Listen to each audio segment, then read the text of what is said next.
Melihat anggota kuil di luar gua pergi, Arthur meletakkan pedang di batu dan menghela nafas lega. Sekarang, meskipun dia telah membebaskan diri dari serangan balik aturan dunia dan membiarkan tubuhnya aktif seperti sebelumnya, kondisinya sangat buruk. Kedua anggota kuil ini secara alami bukanlah ancaman, tetapi begitu mereka menghadapi pertempuran, mereka pasti akan membuat Ares sangat waspada. Tanpa diduga, Qin Yichen mengatur sesuka hati, biarkan Ezio menyelesaikan krisis. Meskipun dia tidak pernah berpartisipasi, itu sudah cukup untuk melihat pengetahuan Qin Yichen tentang orang-orang. Arthur menatap Qin Yichen dengan tatapan kosong. Ketika Qin Yichen membuat keputusan ini, dia sangat iri dengan ketegasan dan kepercayaan dirinya.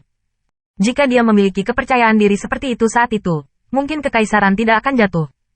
Feng, sepertinya aku mengerti maksudmu. Gilgamesh akhirnya berbicara. Tetapi dengan pembukaan ini, Qin Yichen hampir berlutut. Mata yang menatap Gilgamesh tanpa sadar membawa sedikit penghinaan. Dalam hal ini, apakah Anda perlu memikirkannya begitu lama?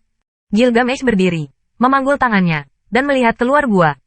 Sebelum kamu bertarung melawan Ares, Dewa Perang, kamu sudah menemukan cara untuk keluar, kan? Dari saat kamu mengacungkan jari tengah, kamu sudah merencanakan semuanya di dadamu. Saat aku bermain melawan Ares, aku menggunakan Ditgat. Kamu bisa melihatnya, jadi kamu bisa menghadapinya dengan tenang dan tanpa cedera. Tapi perisainya tidak digunakan, jadi kamu terkena. Tapi ini tidak mempengaruhi rencanamu. Kamu telah memprovokasi beberapa kali, yang semuanya direncanakan, hanya untuk membuat Ares sang dewa perang menjadi gila dan membuatnya kehilangan akal. Ketika dia melihat jari tengah yang tegak, dia menjadi marah dan frustrasi. Kamu pasti bersembunyi di awan itu pada akhirnya, menemui kami secara diam-diam. Melihat cahaya di luar gua, Gilgamesh benar-benar menghela nafas panjang. Raja mengira Anda sedang menonton film pada saat itu, dan dia masih sedikit tidak puas. Dia tidak mengharapkan Anda memiliki rencana lain, mencari cara untuk keluar dari saya. Raja ini salah menyalahkan kesetiaanmu. Tidak, itu persahabatan. Kompensasi seperti apa yang diperlukan, selama itu sesuai dengan kemampuannya, raja ini akan memberimu hadiah. Otak Qin Yichen kosong ketika dia mendengarnya, dan butuh waktu lama untuk kembali. Ini, bisakah saya mengatakan bahwa saya hanya ingin memprovokasi? Saya dapat mengatakan bahwa ketika saya berurusan dengan tombak penghancur dewa, itu karena pedang gila Xuanbai tiba-tiba pecah, membantu saya memahami lapisan yin dan yang, dan jika saya tidak terburu-buru, saya akan digigit oleh pedang gila Xuanbai dan mati di Mai Bai. Di bawah, tombak dewa. Masih ada lagi. Awan itu. Setelah saya menegakkan jari tengah saya tiba-tiba menyadari bahwa itu sangat cocok untuk bersembunyi. Tidak masalah jika Anda salah paham sekarang. Bagaimana jika Gilgamesh menanyakan rencananya sendiri? Bukan itu masalahnya. Qin Yichen dengan cepat mengundurkan diri. Tidak sebagus yang kamu pikirkan. Semuanya mudah.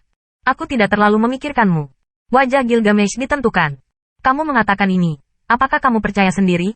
Ngomong-ngomong, aku tidak percaya. Apakah kamu percaya Arthur? Arthur di samping berpikir sejenak, dan menggelengkan kepalanya terlebih dahulu. Melihat tatapan Qin Yichen, dia mengangguk cepat. Qin Yichen sedikit terdiam. Tidak, jangan pikirkan itu. Gilgamesh kembali lebih dan lebih pasti. Saya tidak memikirkannya. Saya mendengar bahwa di beberapa dunia, ini memang strategi yang pertama. Melihat bagaimana menjelaskannya tidak berhasil, Qin Yichen hanya merentangkan kedua tangannya. Apapun yang kamu inginkan, jangan mengandalkanku. Gilgamesh tersenyum tulus. Itu wajar. Yang disebut konspirasi adalah untuk mengejutkanmu. Semua orang tahu bahwa kamu hebat dan akan berjaga-jaga. Jangan khawatir. Raja ini sangat menghargaimu. Raja ini secara alami akan menyetujui permintaan kecil ini. Qin Yichen hampir menghancurkan kepalanya ke tanah. Wah, apakah ini semakin gelap?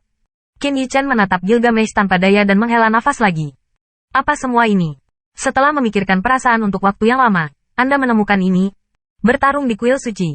Ares melepas armor emas gelapnya, dan otot-ototnya menonjol secara berlebihan. Matanya penuh kebencian, dan semua orang di kuil menundukkan kepala dan tidak berani berbicara. Nesakal menundukkan kepalanya, tidak tahu apa yang dia pikirkan. Aris tiba-tiba menghancurkan singgasana dengan pukulan, berdiri tiba-tiba, sosoknya melintas dan muncul di depan Netagar, menggenggam kepala naga dengan telapak tangannya. Meskipun dia sangat marah, Ares masih mempertahankan sedikit alasan dan tidak mencubit naga hitam itu sampai mati. Bagaimanapun, mereka milik Raja Naga Hitam. Membunuhnya akan menyinggung Raja Naga Hitam. Apa yang ingin kamu bicarakan?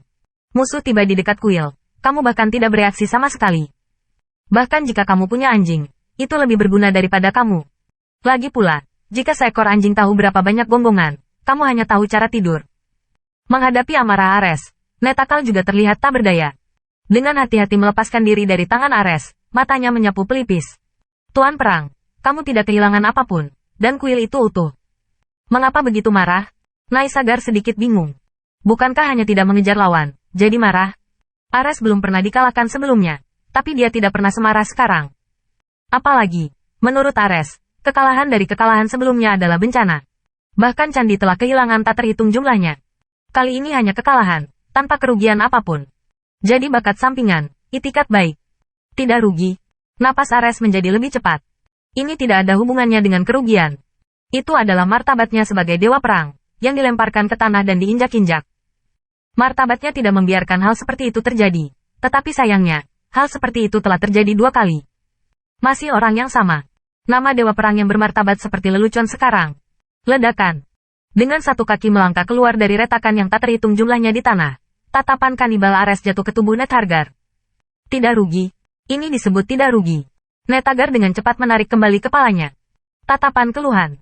Dia tidak mengerti martabat dewa perang, dan yang dia pedulikan hanyalah emas. Melihat Ares akan meledak lagi, Netakal dengan cepat berkata, Raja Naga baru saja memberi perintah, aku akan maju selangkah. Setelah berbicara, Nesakal mundur.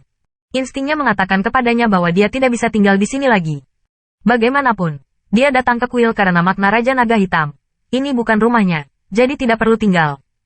Adapun pikiran orang lain di kuil, itu tidak peduli sama sekali. Yang penting adalah pergi dengan brankas kecil Anda sendiri dengan cepat. Kemarahan Ares semakin besar ketika dia melihat Netakal pergi seolah-olah berlindung. Raja Naga Hitam, ketika aku mengurus iblis-iblis ini, kita akan bertarung lagi. Dewa perang Ares saat ini bisa dikatakan sangat marah, dan dia ingin memukulnya dengan keras ketika dia melihatnya. Pria, Anda diminta untuk mencari, di mana mereka? Ares, Dewa Perang, meraung dengan tajam. Kedua orang itu buru-buru berlutut di tanah. Kembali ke God of War, kami telah mengirim semua orang yang dapat dikirim keluar. Kami telah menyelidiki secara menyeluruh radius 100 mil, dan Subkuil telah mengambil tindakan. Selama mereka belum melarikan diri dari 10 wilayah bintang sekarang, mereka pasti akan ditangkap oleh kita. Hidup. Ares, Dewa Perang, mengepalkan tinjunya. Jika aku tidak dapat menemukannya, aku akan membunuhmu.